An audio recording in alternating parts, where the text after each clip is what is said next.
নামের আগে একটা পীর লাগিয়ে উনি বড় আল্লাহর ওলি।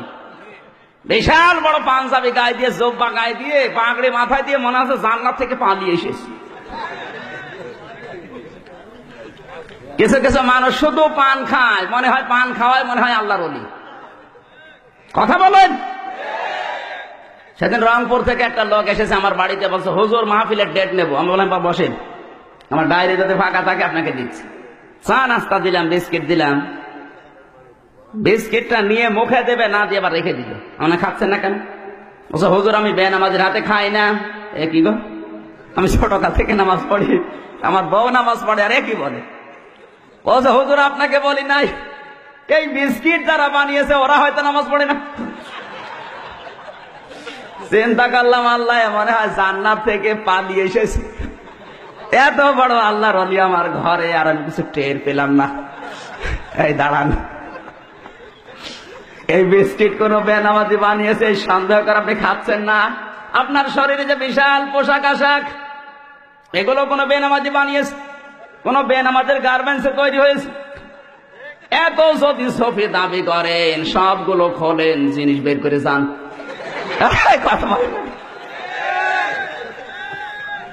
সিটারি করার জায়গা পাও না। পরে কল দিলাম রংপুরে বড় ভাইয়ের কাছে যে এরকম একটা লোক আপনার বাড়ি থেকে এসেছে, আপনার এলাকা থেকে। লোকটা কেমন? বলছে ওরে বাবা তো টাটকা সুদখোর, এলাকায় টাকা ছেড়ে রাখে, টাকা আসে ওই টাকা তোলে, উনি খায় আর আল্লাহ আল্লাহ করে। এই কথা বলেন না কেন? এরকম আল্লাহর ওলি আছে না নেই? কুষ্টিয়ার বড় বাজারে যেখানে আমি জমান নামাজ পড়াই, একটা লোক শুধু জিকির করে, কোনো কাজ করে না। জিজ্ঞাসা করলাম ভাই আপনি কি করেন? বলছে হুজুর আমার কোনো কাজ নেই। কি খান? বাবার জমি ছিল, বিক্রি করে ব্যাংকে রেখে দিয়েছি 35 লাখ টাকা। ওখান থেকে প্রতি মাসে প্রায় 40,000 টাকার মতো লাভ আসে। ওই লাভ তুলি খায় আর আমি আল্লাহ আল্লাহ করি। আমি ভাবলাম আরে ভাই এত সুদ, এত কবিরা গোনা। বলছে হুজুর আমি জানি, সুদ খেলে কম হয় আমি জানি, এজন্য টাকা আমার নামে না, টাকা আমার বোন নামে। কত রকমের সিটারি চলছে দেশে গো।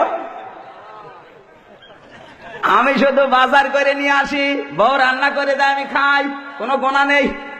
গোনা যদি হয়েও যায় জিকির করি আর নামাজ পড়ি।